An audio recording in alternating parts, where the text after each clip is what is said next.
মাসের পর মাস মাথা ছাড়া কোনো প্রাণী কি বেঁচে থাকা সম্ভব? কিংবা আপনি কি কখনো উড়ন্ত সাপ দেখেছেন? এমন একটি জায়গা রয়েছে যেখানে একটি ফিমেল সাপের সাথে 10,000-এর বেশি পুরুষ সাপ একই সাথে মিলন করে। কিন্তু কেন? আজকের এই ভিডিওতে ক্যামেরায় বন্দী এমন অদ্ভুত আর অলৌকিক ঘটনা দেখতে চলেছেন যা না দেখলে আপনি বিশ্বাস করতে পারতেন না। ভিডিওটি খুবই ইন্টারেস্টিং হতে চলেছে। এই ভিডিওতে এমন একটি ঘটনা দেখবেন যেটি দেখে আপনার পায়ের নিচ থেকে মাটি সরে যাবে। সবকিছু জানতে শেষ পর্যন্ত দেখতে থাকুন। চলুন শুরু করা যাক। Flying snake. একবার চিন্তা করুন, আপনি কোনো গাছের নিচে কিংবা কোথাও দাঁড়িয়ে আছেন আর হঠাৎ আপনার গায়ের উপরে একটি সাপ উড়ে এসে জুড়ে পড়লো। তখন আপনি কি করবেন? নিশ্চিতভাবে মানুষ অনেক ভয়ে হার্ট অ্যাটাকও করতে পারে। তবে আপনি হয়তো ভাবছেন এটা অসম্ভব, হয়তো আপনি এই প্রজাতির কোনো সাপ দেখেননি। কিন্তু আসলে পৃথিবীতে এমন একটি সাপ রয়েছে। পুরো পৃথিবীতে সাপের 2.5 থেকে 3,000 প্রজাতি রয়েছে। এর মধ্যে এমন একটি প্রজাতি রয়েছে যেটি উঠতেও পারে। আর এই বিশেষ প্রজাতির সাপের নাম হলো প্যারাডাইস ট্রি স্নেক। উড়ন্ত সাপের মধ্যে এটি সবচেয়ে ছোট প্রজাতি। এরা লম্বায় প্রায় 3 থেকে 4 ফুট হয়ে থাকে। তবে এরা গাছের এক শাখা থেকে অন্য শাখায় উঠতে পারে। এমনকি অনেক সময় এরা উঠতে উঠতে মাটিতে কিংবা কোনো দেয়ালে গিয়ে পড়ে। নিশ্চয়ই ভাবছেন সাপ আবার কিভাবে উড়ে? এদের তো পাখির মতো কোনো ডানা থাকে না, তাহলে সাপ কিভাবে ওড়ে? একটি দীর্ঘমেয়াদী রিসার্চ থেকে জানা গেছে সাপ উড়ার জন্য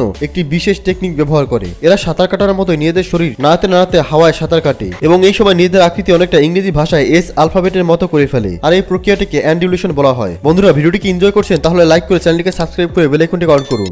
ব্ল্যাক বার্ডস রেইন। বর্ষাকালে বৃষ্টি হওয়া একেবারে স্বাভাবিক, কিন্তু আপনাকে যদি বলি পৃথিবীতে এমন একটি জায়গা রয়েছে যেখানে পাখির বৃষ্টি হয়, তাহলে নিশ্চয়ই অবাক হবেন আর ভাববেন এটা সম্ভব কিনা। কিন্তু না, আসলে এই পৃথিবীতে এমন একটি অবাস্তব ঘটনা ঘটে। আসলে আমেরিকাতে আকাশ থেকে লক্ষ লক্ষ পাখি মাটিতে পড়তে শুরু করে। সেখানকার স্থানীয়রা মাটিতে হাজার হাজার মৃত কালো রঙের এই পাখি দেখে একেবারেই চমকে গিয়েছিল। সেখানে 10,000-এর বেশি পাখি মৃত অবস্থায় রাস্তায় পড়েছিল, যা খুবই চিন্তার বিষয় ছিল। তবে কিছু বুঝে ওঠার আগেই লিউজিনিয়াতে এমন আরো একটি ঘটনা দেখা যায় যেখানে হঠাৎ 5,000-এর বেশি পাখি বৃষ্টির মতো মৃত অবস্থায় মাটিতে পড়তে শুরু করে। এর মধ্যে স্টার্লিং, কাউবার্ড, ব্ল্যাকবার্ড এবং রেড বিংসের মতো আরো কয়েক প্রজাতির পাখি ছিল। ঘটনাটি ছিল খুবই ভৌতিক, যা দেখে সবাই হতবাক, বিশেষ করে যারা এনিম্যাল লাভার তারা এতে খুবই মর্মাহিত হয়েছিল। Red crab migration. আপনি কি জানেন পৃথিবীতে এমন একটি আইল্যান্ড রয়েছে যেখানে চারদিকে শুধু লাল কাঁকড়া ছড়িয়ে ছিটিয়ে থাকে, যেখানে পা রাখার জায়গাটুকু থাকে না? আর এই আইল্যান্ড অস্ট্রেলিয়ার কুইন্সল্যান্ডে অবস্থিত। এটিকে বলা হয় ক্রিসমাস আইল্যান্ড। এই আইল্যান্ডকে কাছ থেকে দেখলে মনে হবে এখানে কাঁকড়ার বৃষ্টি হয়েছে। এখানে এত পরিমাণ কাঁকড়া রয়েছে যে দূর থেকে দেখলে মনে হবে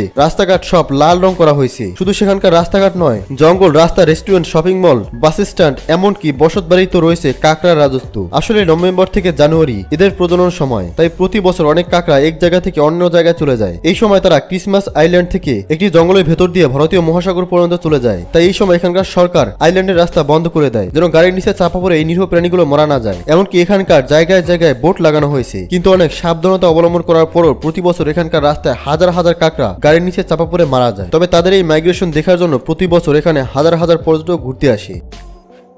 নার্কাসিস স্নেক ড্যান্স। কাঁকড়া তো তবু মেনে নেওয়া যায়, কিন্তু একবার চিন্তা করে দেখুন তো, আপনি এমন জায়গায় রয়েছেন যেখানে লক্ষ লক্ষ সাপ আপনার চারিপাশে কিলবিল করছে, তাহলে আপনি কি করবেন? এটা চিন্তা করতে গেলেও ভালো ভালো মানুষের গায়ের রক্ত হিম হয়ে যায়। এমন জায়গা তো দূরের কথা, এর আশেপাশে যাওয়ার কথা কেউ কল্পনা করতে পারে না। কিন্তু পৃথিবীতে এমন এক অদ্ভুত যেমন জায়গা রয়েছে, তেমনি রয়েছে অ্যাডভেঞ্চার প্রিয় অদ্ভুত মানুষ যারা এইসব অদ্ভুত জায়গাতে যেতেও পছন্দ করে। কানাডার মনিটাবাতে অবস্থিত এমন একটি জায়গা রয়েছে যেখানে রয়েছে লক্ষ লক্ষ সাপ। প্রতি বছর এখানে হাজার হাজার সাপ একত্রিত হয়ে যায়, যা দেখার জন্য বিভিন্ন দেশ থেকে পর্যটকরা একত্রিত হয়ে আসে। আসলে একত্রে এত সাপ জমা হওয়ার কারণ হলো মিটিং করা, অর্থাৎ তারা প্রজননের জন্য একত্রিত হয়। আসলে কানাডাতে অনেক ঠান্ডা পড়ে, এই সময় তাপমাত্রা 0 ডিগ্রির চেয়েও নিচে চলে যায়, আর তখন সাপ এই বিশেষ জায়গাটিকে ব্যবহার করে। শীতের সময় শুরু হওয়ার সাথে সাথেই হাজার হাজার সাপ এখানে একত্রিত হয়। বিশেষজ্ঞদের মতে অনেক সময় তো এখানে শুধুমাত্র একটি ফিমেল সাপের সাথে মিটিং করার জন্য 10,000-এর বেশি পুরুষ সাপ চলে আসে। অর্থাৎ ফিমেল সাপের কমতির কারণে এখানে একটি ফিমেল সাপ দেখতে পেলে যৌন মিলনের জন্য তার উপরেই হাজার হাজার মেল সাপ ঝাঁপিয়ে পড়ে। আর এটি প্রতি বছর দেখা যায়, যা দেখার জন্য বিভিন্ন দেশ থেকে অনেক পর্যটক এখানে জড়ো হয়। তবে এর আশেপাশে একটি বড় বাউন্ডারি তৈরি করা হয়েছে যেন পর্যটকরা নিরাপদে এই দৃশ্যটি দেখতে পারে।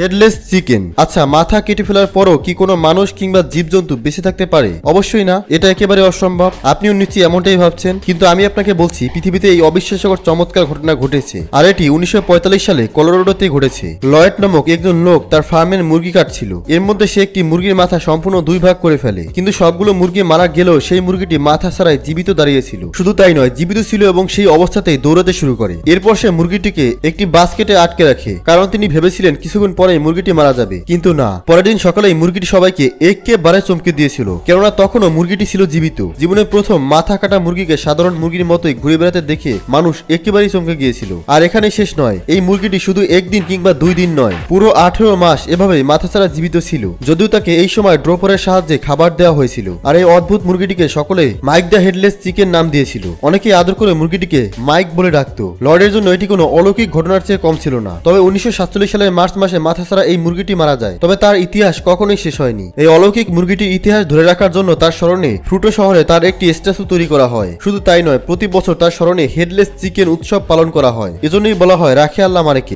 মুরমারেশন অফ স্ট্রেঞ্জ। এই পৃথিবীতে এমন অদ্ভুত আর অলৌকিক ঘটনা ঘটে যা আপনি কল্পনা করতে পারবেন না। এই অদ্ভুত ফেনোমেনাটি দেখুন, যেটিকে ফেরমুলেশন ফেনোমেনা বলা হয়। এর বিশেষত্ব হলো হাজার হাজার পাখি একত্রে আকাশে উড়ন্ত অবস্থায় বিভিন্ন আকৃতি তৈরি করে, যা দেখতে খুবই চমৎকার এবং আকর্ষণীয়। তবে দৃশ্যটি যতটা আকর্ষণীয়, এর ভিতরে ততটাই রয়েছে রহস্য। এই সময় পাখিগুলো তাদের নিজস্ব ভাষায় একে অপরের সাথে কথা বলে। এই পাখি যখন একা আকাশে উড়ে তখন এদেরকে দেখতে অনেকটা তারার মতো মনে হয়, যার কারণে এদেরকে স্টার্নিং নাম দেওয়া হয়েছে। আসলে অদ্ভুত ফেনোমেনার কারণ হলো কোনো শিকারী পাখি যেন তাদেরকে শিকার করতে না পারে, কেননা এরা যখন দলবদ্ধ হয়ে উড়ে বেড়ায় এবং বিভিন্ন আকৃতি তৈরি করে, সেখান থেকে কোনো একটি পাখিকে নিশানা বানানো কোনো শিকারী পাখির পক্ষে সম্ভব হয় না। আর এভাবেই তারা বিভিন্ন শিকারী পাখির হাত থেকে নিজেদের জীবন বাঁচায়, যা আসলে চমৎকার। স্মার্ট ড্রাগন শুধু মানুষের মধ্যেই নয়, এখন যে পাখিগুলোকে দেখতে পাচ্ছেন এদের মধ্যে রয়েছে অসাধারণ প্রতিভা। এদের মধ্যে কেউ কেউ তাদের সুরের মাধ্যমে মানুষকে দিওয়ানা বানিয়ে ফেলে, আবার কেউ বা নাচ দেখিয়ে, আবার অনেকে অন্যের ভাষা কিংবা যে কোনো শব্দ হুবহু নকল করাতে বিশেষ পারদর্শী। এখন যে পাখিটিকে দেখতে পাচ্ছেন এরা শুধু মানুষ নয়, বরং বিভিন্ন পশু, এমনকি করাত, ট্র্যাক কিংবা যে কোনো শব্দ নকল করতে পারে। হ্যাঁ, ঠিকই শুনেছেন। আর এই বিশেষ প্রতিভা তারা সর্বক্ষণই কাজে লাগাচ্ছে। যেমন এরা তাদের এই বিশেষ প্রতিভার সাহায্যে ইগুরের মতো ভয়ঙ্কর শিকারী আসার খবর মিরকেটকে দিয়ে তাদেরকে সাবধান করে দেয়। আর এভাবেই তারা মিরকেটের বিশেষ অর্জন করে। এরপর সুযোগ বুঝে তারা আসল রূপ দেখাতে শুরু করে। তখন এরা খুবই চালাকি করে মিরকেটের অ্যালার্ম কল নকল করে তাদেরকেই বোকা বানিয়ে দেয়। আর তারা যখন পালাতে শুরু করে তখন এরা কৌশলে তাদের খাবার চুরি করে নিয়ে যায়। তবে এরা আকারে ছোট হলেও খুবই আক্রমণাত্মক এবং নির্ভীক। Coconut trees. হঠাৎ দেখে মনে হবে কোনো ভূতের রাজ্যে চলে এসেছেন, কিন্তু না, লক্ষ লক্ষ মাকড়সা গাছে বাসা তৈরি করে গাছের অবস্থা এমন করে ফেলেছে যা দূর থেকে মেঘের মতো মনে হচ্ছিল। সেখানকার মানুষ বলছিল তারা এর আগে এমন গাছ আর কখনোই দেখেনি। তাহলে হঠাৎ পাকিস্তানে এই ধরনের ঘটনা কেন ঘটলো? আসলে কয়েক বছর আগে পাকিস্তানের সেন গ্রামে অনেক ভয়াবহ বন্যা দেখা দিয়েছিল। বন্যার ভয়াবহতা এত বেশি ছিল যে সেখানে মানুষ বসবাসের অসম্ভব হয়ে পড়েছিল। গ্রামের একটি অংশ পুরো জলে ডুবে গিয়েছিল। তখন মাকড়সা নিজেদের জীবন বাঁচানোর জন্য একটি নতুন রাস্তা খুঁজে বের করে। লক্ষ লক্ষ মাকড়সা গাছের মধ্যে নিজেদের ঠিকানা তৈরি করে। তবে বন্যার পানি যখন ধীরে ধীরে কমতে শুরু করে তখন মানুষ পুনরায় তাদের বাড়িতে ফিরে আসতে শুরু করে। কিন্তু ফিরে এসে তারা এমন কিছু দেখতে পায় যা তারা কল্পনাও করেনি। পানি কমতে এত সময় লেগেছিল যে রাস্তার আশেপাশে থাকা গাছগুলো সব মাকড়সার জালে পরিণত হয়েছিল, যা এখানে দেখতেই পাচ্ছেন। কিন্তু এমন রাতারাতি এত মোটা জাল তারা কিভাবে তৈরি করলো, সেটাই ছিল সেখানকার মানুষের সবচেয়ে বড় প্রশ্ন। তবে বিশেষজ্ঞদের মতে যেহেতু বন্যার পানি অনেক বেড়ে গিয়েছিল, তাই অন্যান্য কীটপতঙ্গর বাইরে বেরিয়েছিল, যাদেরকে মাকড়সা তাদের শিকার বানিয়ে অনেক দ্রুত গতিতে বংশ বিস্তার করে। আর এরপর যা হয়েছিল তা তো দেখতেই পাচ্ছেন। লক্ষ লক্ষ মাকড়সা মিলে জীবন্ত গাছকে পুরো মাকড়সার কোকুনে পরিণত করেছিল।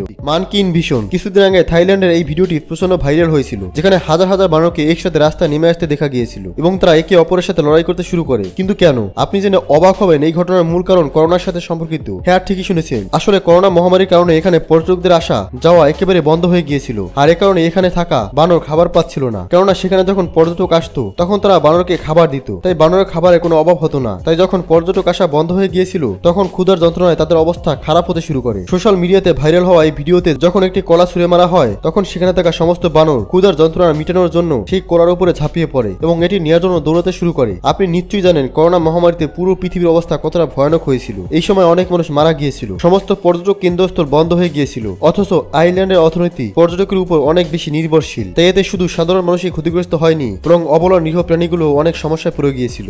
তবে আপনি কি এই ধরনের ইন্টারেস্টিং ভিডিও আরো দেখতে চান? তাহলে কমেন্টসে লিখুন নেক্সট পার্ট। ধন্যবাদ।